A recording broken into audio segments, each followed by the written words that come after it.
get into the UConn game and how their team stacks up, what we need to know, and what my personal thoughts are on how we can potentially pull what will be a massive upset, at least in terms of what Vegas thinks. Um, Everybody in Vegas, there was like 80+% of the money that was on Carolina when Alabama ends up beating North Carolina. Nate Oates had used that in fuel against or to tell the players like, hey, nobody believes in you. He's also used the fact that everyone talks poorly on the defense as a hey, nobody believes in you. Thus far, it's worked. The defense has looked much better. The team has played with a chip on their shoulder. We will see what ends up happening in this UConn game. So, for the UConn game, I have their stats pulled up. First things first, UConn has is number one in the country per KenPom. They were the number one overall seed coming into this tournament, and they are on an 11-game winning streak. If you go back to last year's tournament, they have only trailed in the second half in NCAA tournament games for about 35 seconds. They are a very, very good team. There's no other way to put it. They are a very good team. However, I do think Alabama can win the game if they stick to their game plan and execute and make shots. I do not think this UConn team is unbeatable. However, I do think that Alabama is going to have to play one of its best games to be able to beat them. A B- game will not beat UConn. You're going to have your A game. So when you're looking at where UConn is elite versus where they're maybe not quite as good, UConn is number one in the country currently on offense. They are number 4 in the country on defense. They are second in 2-point percentage on defense, third in effective field goal percentage. They're 13th in offensive rebounding. They're 4th in the country in 2-point offense. They're 15th in blocks. When you look at their KenPom page, it's all green. Everything is positive for how UConn plays. When you think about UConn, though, it really starts with Donovan Clingan in the center. Donovan Clingan's the 7'2", 280 pounds. He's a sophomore. Last year was a freshman. He is a shot blocking machine, and he is a super efficient scorer down low. Per KenPom, he's 65% on the season from 2. The one place where he's not elite is free throws. He's only about 57% on the season, so that is something kind of to keep an eye on. But he blocks everything and plays just really, really good defense without fouling. He draws a decent number of fouls a game, near top 100 in the country, and does a great job on the boards. 27th in offensive rebound rate, 74th in defensive rebound rate. He is a very good player, and he will be a key to what UConn tries to do in the center of the court. However, Alabama has played multiple big guys this season that are elite at rebounding and that are elite at shot blocking. They have played Zach Edey. They have played Ryan Kalkbrenner. They have played Armando Bacot. They played Janai Broome. They've played, they've played Ballo from Arizona. They've played PJ Hall at Clemson. They have played all of these elite shot blockers and rim protectors and elite big men, with Kalkbrenner and Edey both being over 7 foot, so, more on the Clingan side.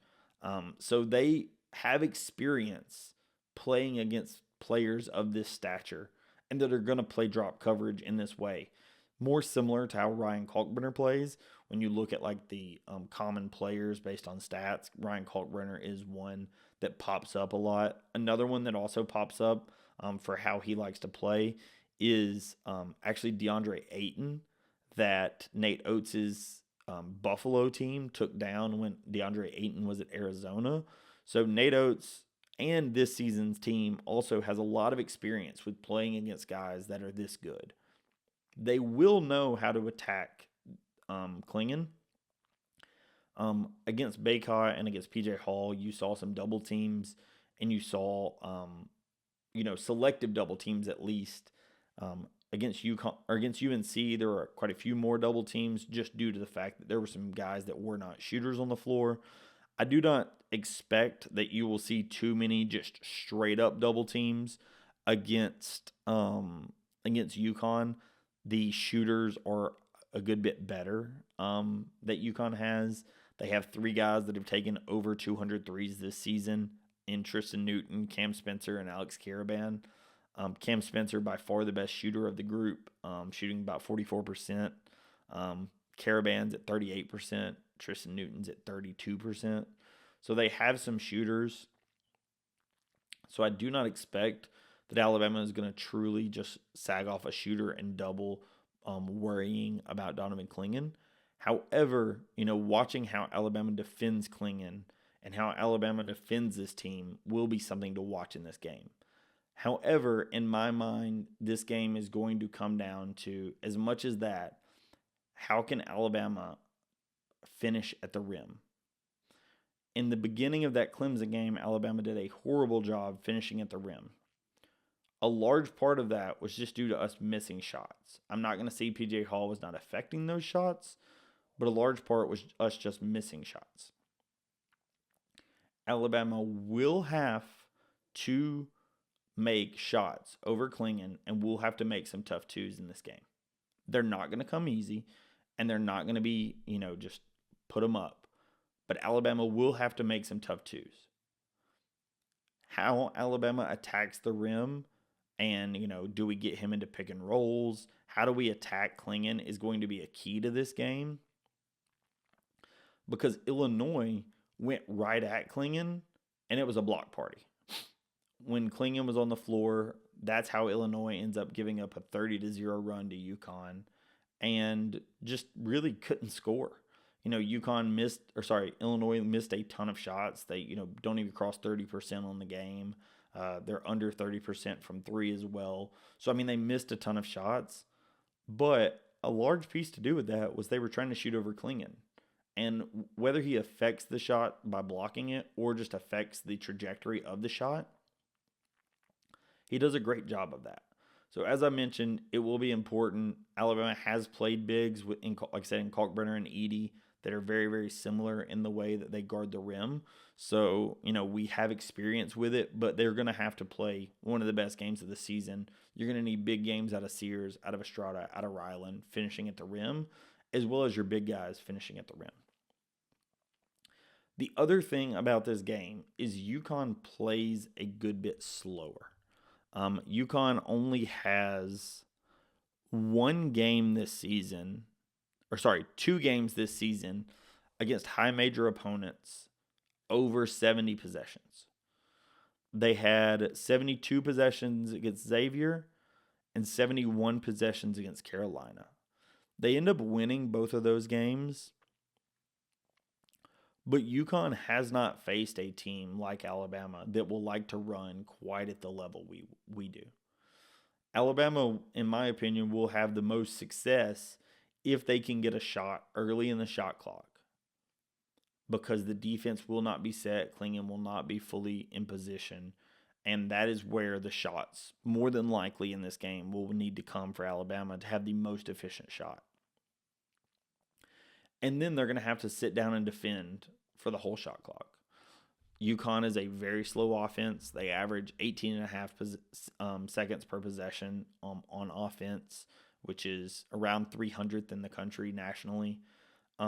This is a team that runs a more methodical offense, does not run a very fast offense, but they are very efficient doing it. As I mentioned, they're seventh in effective field goal percentage to go with currently the number 1 offense in the country.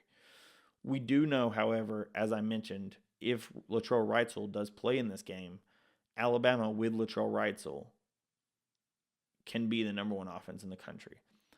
Currently, UConn is at 126.6. Alabama got up to a 127, almost a 128. So Alabama is capable of performing much better than UConn currently is when they have Wrightsell. The question is, will they put it all together? in my opinion, one of the spots where Alabama has a chance to really be successful in this game is if they can hit shots. Obviously the 3-point shot is the X factor in many games. UConn typically does a very good job running you off the line, though. Last season, it was a different roster for UConn, but last season, UConn played Alabama, and UConn only allowed Alabama to get up 16 3-point attempts. And it was a game where UConn made it a goal to run Alabama off the 3-point line. My assumption is going to be that will be much of their goal in this game. If we can look back at what happened in that game against UConn last season, obviously much different players on both teams. Donovan Clingan did play last season, but he only played 11 minutes. Caravan played big minutes in that game. Tristan Newton played big minutes in that game. But a large percentage of the people in that game are now different. UConn tried to turn over Alabama. They end up getting 21 turnovers. And UConn, they block 7 shots. And they win the offensive rebounding battle. They get more assists. And they ran us off the line. This is a more efficient offense than last year's team. However, UConn has played an Alabama offense. They have played the Nate Oates offense. For those of you unaware, Dan Hurley and Nate Oates are friends. They know each other quite well. Dan Hurley actually is the reason why Nate Oates is in college coaching. There was a player, E.C. Matthews, that was being recruited by Rhode Island when Dan Hurley was in Rhode Island. And he became friends with Nate Oates in the recruitment of E.C. Matthews. Then when Bobby Hurley was at Buffalo and was looking for an assistant coach, Danny, connected Nate with Bobby. Bobby ends up hiring Nate to be an assistant at Buffalo, which then turns into the head coaching job at Buffalo. And now Nate's where he is today. Also, Danny and Bobby both were high school coaches. And obviously with Nate Oates having been a high school coach as well, they have an utmost respect for each other and they do know each other very well. So this is not a game plan where these coaches don't know anything about each other's styles, don't know about anything about how each other likes to defend or play the game. There is a decent amount of familiarity in this game. So that's why I look back at last season's game, because that is one of the first games. I believe that was the first time that Danny had ever played against Nate. So very important to note, like I said, how that worked. I would expect that UConn is going to try to run Alabama off the 3-point line, especially with them having Clingan down low, being able to protect the rim. How Alabama is able to defend in this game, how Alabama is able to shoot in this game, very much will tell you how Alabama is going to play this game. In my opinion, this is not a game where Alabama can stand to get down 13 points. They got down big against Clemson. They got down pretty decent against Carolina. If Alabama gets down that level like they did in those prior 2 games, in my opinion, it's going to be a tough sled for Alabama to come back. However, if Alabama plays what got them here, they run their sets, they trust in their scouts, they trust in the system that Nate Oates runs, and they make some shots and play free-flowing offense, they have a chance of winning this game. And I have some faith that they will play free. Like I said, they were a little tight in that Clemson game, but I do think that Alabama will play free, knowing that it's the Final Four. And UConn has everything to lose. They're trying to defend as the national champs. They are going to be an 11.5 or more point favorite in this game. Like 98% of the money line is on UConn.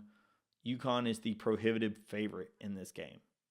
Alabama has nothing to lose and absolutely everything to gain. And Alabama is just going to play with a chip on their shoulder.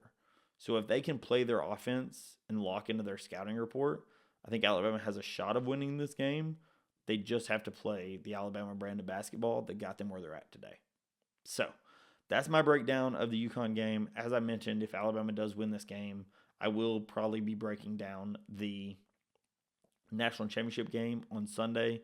Will be a little bit shorter episode. I'm not sure how that's going to happen with it being recorded in Phoenix from the hotel, but I'm happy to try to put together whatever information I can. As always, I will be putting out a thread going through each player on UConn's team as well as an official score prediction the day before the game. I probably will write it probably here coming up soon, and then we'll release it on Friday before the game. And then I will be in Phoenix, as I mentioned, flight out of Birmingham on Friday, getting into Phoenix Friday night ahead of the game on Saturday. So if anybody is in Phoenix and is interested in getting drinks or, hanging out, let me know. I'm happy to hang out with Alabama fans. But thank you so much, everyone, for watching, and I will catch you in the next episode. Peace.